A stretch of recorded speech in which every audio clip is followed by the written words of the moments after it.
Al-Jafari affirme « Les terroristes ont massacré des civils à Adra via un appui qatari, saoudien et turc ».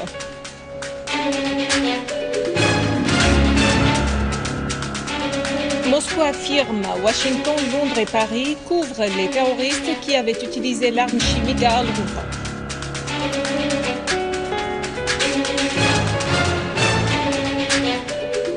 L'armée arabe syrienne poursuit ses opérations à Adra dans la banlieue de Damas.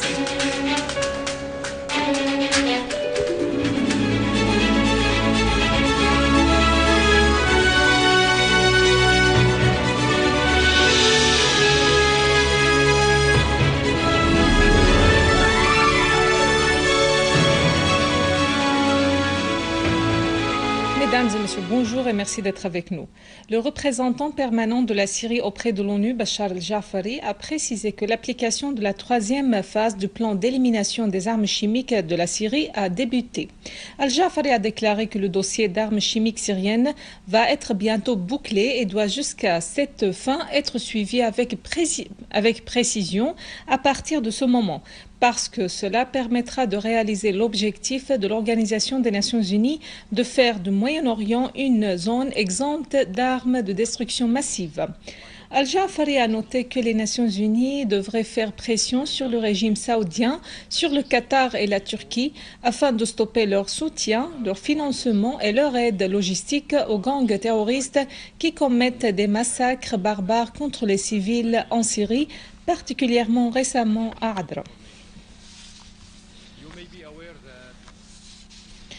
Le délégué permanent de la Russie auprès des Nations Unies, Vitali Tchourkine, a affirmé que Washington, Londres et Paris avaient déployé tout effort possible pour entraver la découverte de la réalité quant au recours à l'arme chimique à Khan el-Assal.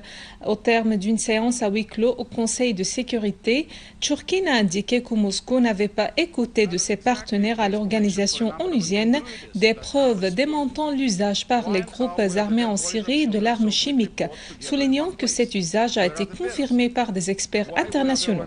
Tchourkine s'est dit étonné de l'insistance des partenaires occidentaux lors du débat vendredi dernier à l'Assemblée générale du rapport d'une équipe d'experts des Nations Unies sur l'utilisation des armes chimiques en Syrie, sur le lancement des accusations à l'encontre du gouvernement syrien d'avoir eu recours à l'arme chimique, assurant que les preuves avancées par les États-Unis dans ce sens ne sont pas convaincantes.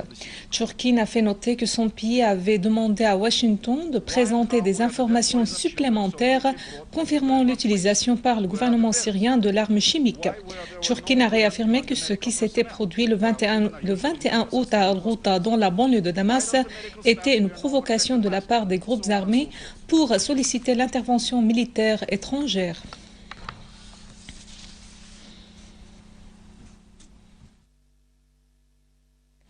La porte-parole du ministère iranien des Affaires étrangères, Mardiya Afkham, a réitéré la position de son pays, appelant au règlement politique de la crise en Syrie et au rejet de toute condition préalable pour la participation de l'Iran à la conférence internationale sur la Syrie Genève 2, précisant que l'Iran prendra part à la conférence en cas de son invitation.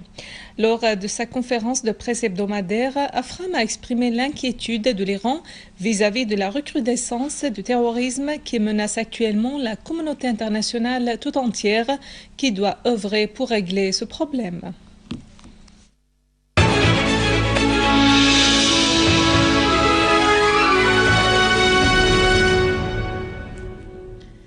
L'armée arabe syrienne poursuit sa mission nationale dans la zone industrielle de Adra, évacue plusieurs citoyens de la cité ouvrière et élimine de nombreux terroristes. Les combats se poursuivent entre l'armée arabe syrienne et les groupes terroristes armés dans les environs de la ville de Adra. L'armée a en fait pris le contrôle de nouvelles positions afin d'encercler les terroristes à partir de plusieurs directions, dont Adra al-Balad et la cité ouvrière.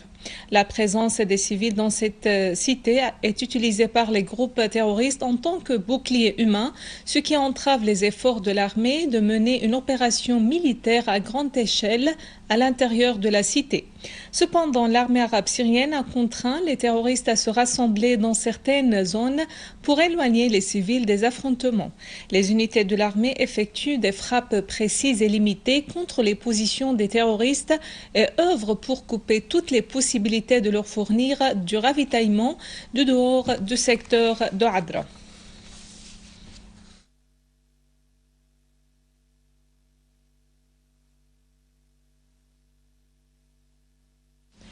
Des unités de l'armée arabe syrienne ont liquidé des groupes terroristes armés qui s'étaient infiltrés aux deux villages d'Al-Barghouti et d'Al-Arnousha dans la banlieue d'Al-Mukharram à Homs et tué des dizaines de terroristes et blessé d'autres dans les deux villages de Dar el-Kabira et d'Al-Ghanto. En outre, une unité de l'armée arabe syrienne a détruit des véhicules chargés d'armes et de munitions à proximité du rond-point d'Al-Mseblet el-Ashtar dans la ville d'Al-Rastan.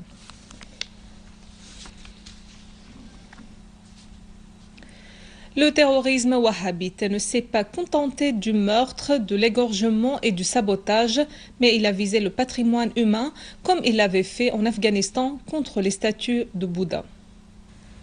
Tous les musées et les croix antiques à Ma'loula ont été volés en vue de les vendre en dehors de la Syrie par le biais des contrebandiers, a rapporté le journal libanais Al-Akhbar, citant une source sur le terrain. Les fatwas des terroristes ont visé les statues anciennes en se basant sur une idéologie prétendant que les antiquités des civilisations sont des idoles adorées à la place du Dieu. Ces terroristes ont aussi décapité la statue d'Abil Ala al-Ma'ari et saboté des sanctuaires des compagnons du prophète, dont ceux de Ammar bin Yasser et de Hajr bin Adi.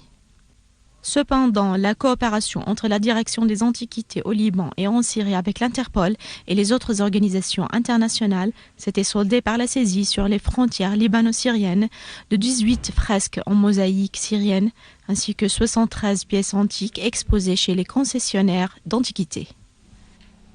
Le président de l'Assemblée du peuple, Mohamed Jihad El-Laham, a souligné la nécessité de réactiver l'action des commissions à l'Assemblée au profit des citoyens.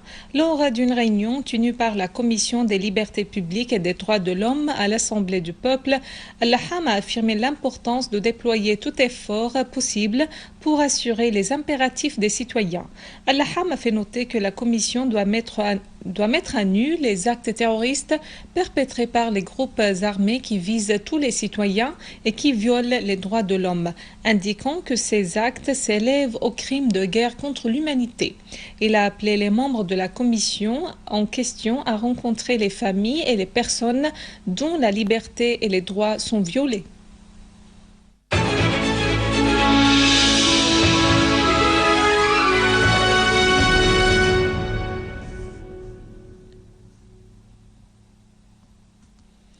Au Liban, un terroriste a fait exploser une voiture piégée entre les localités de Sabouba et Wadi Moussa sur la route de la ville de Baalbek.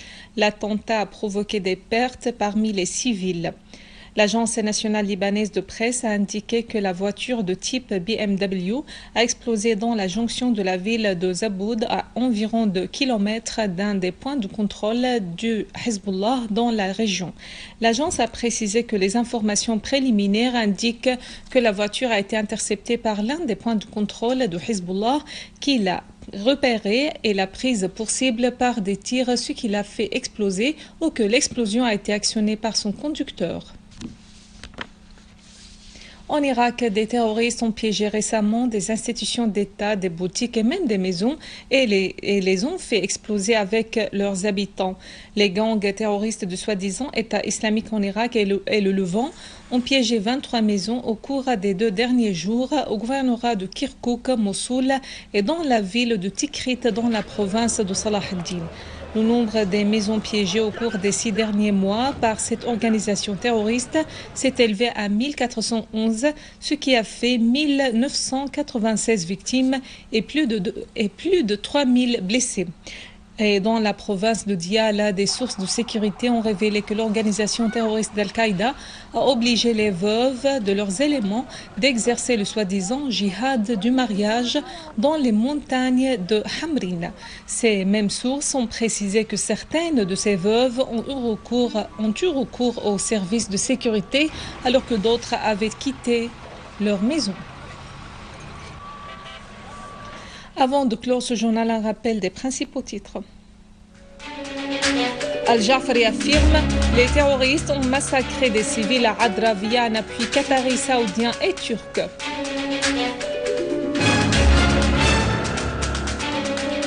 Moscou affirme « Washington, Londres et Paris couvrent les terroristes qui avaient utilisé l'arme chimique à Al-Ghouta ».